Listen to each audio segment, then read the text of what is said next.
Assalamualaikum warahmatullahi wabarakatuh. Balik lagi sama aku di channel YouTube aku di konten ngobrol bareng Nisa.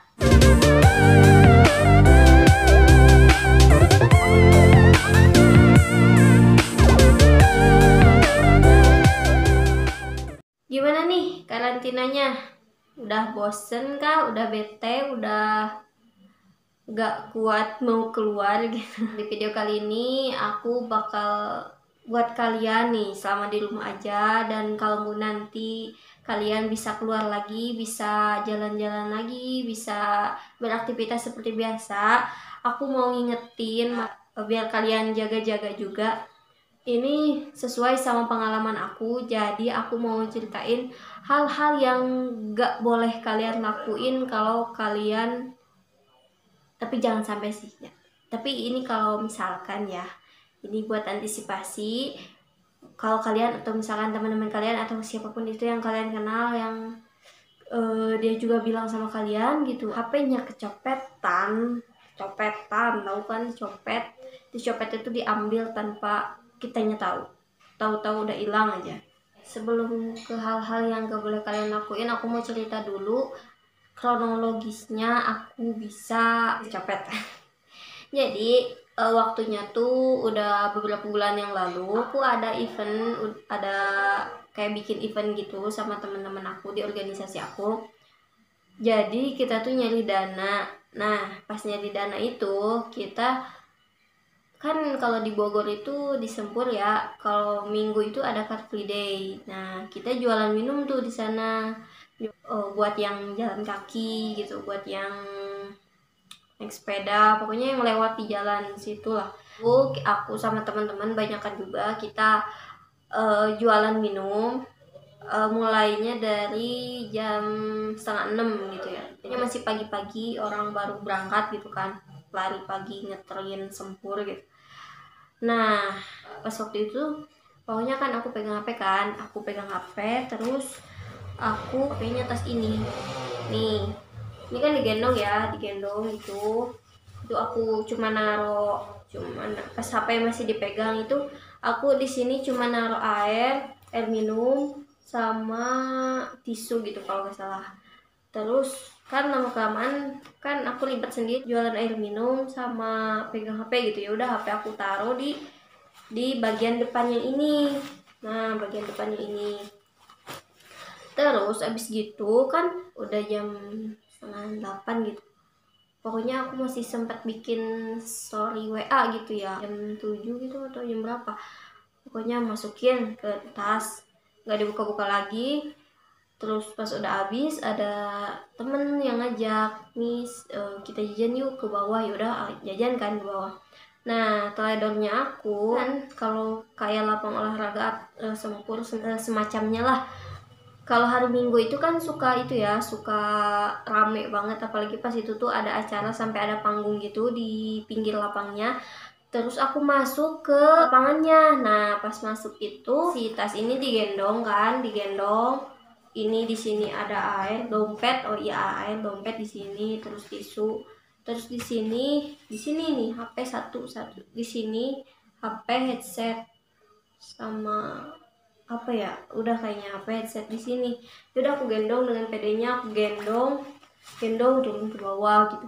Terus udah nyampe bawah kan, kita nggak langsung ke tempat jajannya, kita nyeterin dulu. Si lapang Sempur kan ada bundaran kayak gitu kan, nyeterin dulu ya.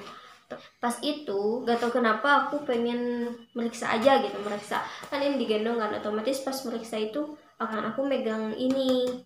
Nah, entah mungkin si copetnya itu ada di belakang aku, terus dia ngeliat kalau aku naruh HP di sini. Entah karena emang si HP-nya bikin ngejiplak gitu di sini ya, bikin kayak gini nih. Entah kayak gimana. Pas udah meriksa gitu, malah dibalikin lagi gitu ke belakang, bukannya diambil, bukannya dipegang aja gitu kan sama teman-teman aku kan, yang lain dia dipegang, ada yang pakai selempang gitu jadi di depan. Aku malah dipakai lagi ke belakang ya. Terus habis gitu lama-lama jalan. Pas nyampe ke yang panggung itu, ke depan panggung itu kan banyak orang.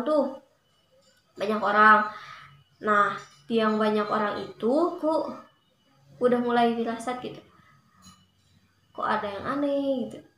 Pas megang ini yang asalnya ketutup udah ngebuka segini, setengah ya, paling ya copetnya juga asal bisa ngambil gitu kan langsung lari gitu, nggak tahu gimana. Aku langsung bilang ke teman-teman aku kan itu sama Ibit, Bit, HP aku hilang. Hah, hah, hah. Yang bener, dia kan pegang HP juga, dia langsung deg-degan gitu. Kita bertiga kan, aku sama 2 teman aku, kita ke pinggir langsung. Teman-teman aku yang lain yang selain yang mau jajan itu di atas, mereka lagi ngitung uang gitu. Terus habis gitu aku duduk, tenangin gitu biasa gitu lah. Yang ini nih masuk ke yang hal-hal yang gak boleh kalian lakuin kalau kalian kecopetan. Nah, saking paniknya kan ya sama teman-teman diteleponin tuh, HP aku masih aktif lewat WA, datanya masih aktif, terus diteleponin juga teman-teman yang ada di atas kan. Mereka pada nyamperin tuh.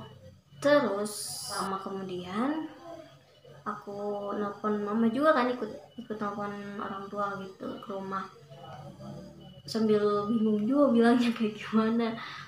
Itu pas waktu itu nenangin juga. Dan nah semenjak itu HP aku yang udah dicopet itu kayaknya gak tau dimatiin, gak tahu gimana, tapi kayaknya dimatiin sih. Soalnya kalau misalkan HP aku tuh nggak bisa matiin data kalau layarnya kekunci, dan aku juga pakai password pas itu. Kayaknya sih iya gitu dimatiin. Dan mau itu ditelepon WA, mau ditelepon lewat biasa gitu udah gak aktif.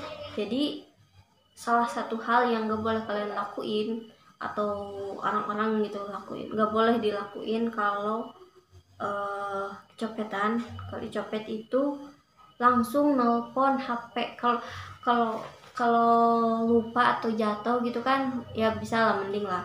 Tapi kalau misalkan udah jelas-jelas dicopet, udah ada bukti ATM linknya gitu, jangan sekali kalian pas tahu HP kalian dicopetan itu langsung nelpon. Soalnya dengan kalian nelpon, si copetnya bakal tahu nih kalau kalian udah sadar HP kalian dicopetan. Otomatis mereka bakal langsung matiin data atau mungkin nyopot kartunya atau gimana. Yang jelas yang pertama kalian lakuin itu bisa, kalau misalkan benar-benar kalian sadarnya nggak lama banget gitu dari kejadian, kalian bisa lacak pakai email Google, karena kan sinkron tuh email Google kalian sama HP kalian. Jadi dilacak gitu kan, ada fiturnya juga. Kalian lacak, jangan dulu telepon, sama sekali jangan telepon, jangan WA, pokoknya jangan hubungin HP-nya. Nah, kalian lacak sama orang yang ya sekiranya nanti berani lah kalau misalkan HP-nya bisa kalian pergokin copetnya gitu. Soalnya nanti kan ada fitur putar suara kan di yang lacak Google, yang lacak HP itu. Nah, salahnya aku pas itu, aku malah langsung nelfon sampai si copetnya tuh sadar kalau aku udah tahu HP aku kecopetan. Jadi datanya dimatiin, pokoknya HP-nya nggak bisa ditelepon gitu. Terus udah gitu aku pulang kan, udah pulang ke kosan, aku bilang ke teman kosan aku, Sonia, Son, HP aku hilang gitu. Dia kepercaya kan, bercanda nih, ngeprank ya. Ngeprank ngapain? Aku juga ikut ngabarin teman-teman terdekat aku. Pas waktu itu aku minta nomor telepon gitu, entah dari mana aku dapat nomor teleponnya, pokoknya aku minta. Habis gitu itu aku nelpon ke papa aku, ke mama, ya gimana baiknya gitu. Terus mereka bilang katanya coba lapor polisi aja. Ya udah aku tanya-tanya kan sama orang sana, lapor kantor polisi terdekat di sini di mana gitu kan. Terus habis gitu aku malah langsung ke ya, aku berdua sama Sonia naik angkot, naik Grab jauh banget ke kantor polisi Kota Bogor, atau jadi enggak ke polsek tapi malah ke Polres. Kita datang kan. Nah, ini juga masuk, kalau menurut aku ini hal yang nggak usah kalian lakuin, jangan kalian lakuin kalau kalian kecopetan. Jadi aku datang ke sana, yang namanya lagi sedih kan, ngomong kan ke itunya, ke bapak polisi yang ada di sana. Aku ngomong, ceritain kronologisnya kayak gimana, kayak tadi lah gitu. Terus tanggapannya apa? Maaf, ini bukan, cuman aku ngerasain kayaknya biar yang lain juga tahu gitu. Kalau misalkan lapor tuh ya nggak terlalu membantu gitu, malah emang sama sekali nggak ngebantu. Jadi hal yang nggak usah kalian lakuin itu lapor ke kantor polisi, apalagi kalau kantor polisinya jauh. Itu menurut aku, karena tanggapan dari si bapaknya tuh gini, aduh Neng, kalau misalkan bisa nemuin mah dari dulu juga udah banyak yang bisa ditemuin. Satu hari tuh bisa 200 laporan Neng yang kehilangan HP. Oh gitu ya, yaudah aku, oh iya kan, oh iya aja iya. Oh saya kira bisa, gak ada alatnya. Dan aku malah disuruh ke Mabes Polri. Ya ampun, Mabes Polri.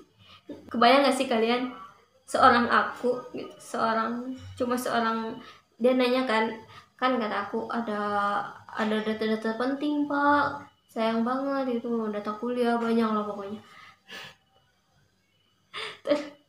Terus aku disuruh ke Mabes Polri, oh my god, Mabes Polri gitu.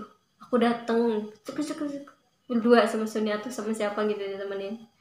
Pak, saya mau laporan. Ya ampun, pasti tanggapannya, ya ampun, masih ada kasus-kasus yang lebih penting, yang lebih berat. Ini aku cuma kehilangan HP, yang bisa beli HP lagi. Walaupun saya sih baru 3 minggu. Ini lapor ke Mabes Polri, ya pokoknya antara kocak sama sedih sih. Beneran, jadi gak usah kalian lakuin ya yang itu. Kan aku juga ngelacak pakai nomor email gitu ke teman aku yang bisa. Dan anehnya itu entah akurat, entah emang bener dibawa ke sana. HP aku udah ada di Majalengka itu pas sore sebelum maghrib. Aku kan di Sopetan pagi ya, setengah 8-an gitu. Ini mau maghrib udah ada di Majalengka. Itu gak tau benar gak tau enggak, pokoknya kalau dilihat dari itu juga udah kemungkinan bakal balik lagi ke akunya tuh 0,0000000, udah banyak nolnya baru ada satu gitu. Pokoknya kalau udah kayak gitu jangan sampai kalian gampang terpengaruh gitu. Pas maghribnya bapak aku nelpon katanya gini, ini ada yang SMS sih loh, bukan WA ya, SMS ke nomor bapak aku, katanya gini, apakah ini pemilik HP Samsung A50, kan Samsung A50. Pokoknya intinya dia tuh kayak beli HP itu dari orang gitu. Katanya saya beli HP ini tadi di Sempur gitu, ada yang jual murah juga. Terus dia bilang kan itu belinya 700. Oh my god, 700.000. Saya curiga nih, soalnya dia bilang HP baru, tapi pas diperiksa ada kartunya, ada dua kan, aku isi kartunya tuh, SIM 1 sama SIM 2 sama memori juga ada. Terus dia nge-SMS. Nah dasar emang kita tuh berharap banget gitu pengen balik lagi. Kita udah apa, prasangka baik tuh, oh ada kesempatan kan, ya udah dibalesin gitu, tanya gini. Tapi ternyata ujung-ujungnya si orang yang ngaku kalau dia beli HP itu di Sempur bilang, oh gimana ya, kan saya beli pakai hasil jualan saya, dan besok saya mau belanja katanya. Jadi bisa nggak ditransfer dulu uang guys. Ini motif penipuan. Jadi hal yang gak boleh kalian lakuin kalau kalian kecopetan itu, gak boleh gampang terpengaruh. Karena kalau kalian gampang terpengaruh, ya gitu. Kalau misalkan gak pikir panjang kan, oh ya udah cuma 500 doang gitu kan, 500 doang ganti HP Samsung A50, besok juga balik gitu. Tapi kan kalau dipikir lagi, masa iya gitu kan, emang itu bisa dipercaya gitu, apalagi lewat SMS kan. Kalau lewat WA itu masih mending lah, ada fotonya, ada ya gitulah pokoknya. Ini lewat SMS yang nggak tahu bentuknya, nggak tahu wujudnya, nggak tahu gimana. Dan abis itu orang tua juga kayak takut aku kepikiran gitu. Orang tua dari jauh-jauh dari Sukabumi, dari rumah, besoknya berangkat ke Bogor, ke kosan aku. Terus sebelum aku kuliah mereka udah nyampe, dan aku ceritain lah kronologisnya secara langsung gitu kan. Ternyata si orang yang ngaku beli HP itu tuh masih nelponin. Dia katanya ngajak ketemuan di stasiun Bogor. Di stasiun Bogor, di Taman Topi gitu ya, di mana pokoknya dia ngajak ketemuan. Tapi yang bikin anehnya, yang bikin kelihatannya tuh, pas pagi dia bilang dia ada di mana sih, lupa. Pokoknya dia nggak bilang di mana sih. Tapi pas siang dia bilang lagi di Jakarta. Pokoknya itu kelihatan banget modus motif penipuannya. Pokoknya intinya itu tadi yang kalian gak boleh lakuin kalau kecopetan HP. Tapi semoga aja jangan ada lagi yang kecopetan HP, apalagi HP-nya baru beli. Tetap hati-hati kalau ada di keramaian. HP tuh kayaknya lebih aman dipegang sih, lebih aman dipegang kayak gini nih. Ini HP aku yang lama gitu, sejak SMA gitu. Mending dipegang, kalian tuh lihat gitu, kalian tuh bisa ngebuktiin setiap saat kalau HP tuh masih ada. Enggak, kalau di tas kan ada peluang lah gitu, walaupun sling bag, walaupun di depan gitu, masih ada kesempatan lah pokoknya. Mereka tuh banyak cara kan. Itu aja sih tips dari aku. Pokoknya lakuin hal yang tadi, 3 hal. Apalagi ya, udah deh. Aku sih berharapnya yang nonton ini tuh bukan karena kehilangan HP atau karena apa, atau karena ada teman yang hilang HP, tapi karena pengen nonton video aku aja. Dan supaya kalian bisa waspada juga, supaya kalian bisa lebih berhati-hati, supaya jangan sampai terjadi lah, jangan sampai kejadian sama kalian. Dan semoga bermanfaat. Makasih udah nonton video ini sampai beres, dan jangan lupa subscribe, di klik loncengnya. Kalau kalian merasa dapat informasi gitu dari video ini, boleh banget di share ke teman-teman kalian yang sekiranya membutuhkan. Dan sampai di sini aja pokoknya. Nantikan video aku selanjutnya, dan sampai jumpa, dadah.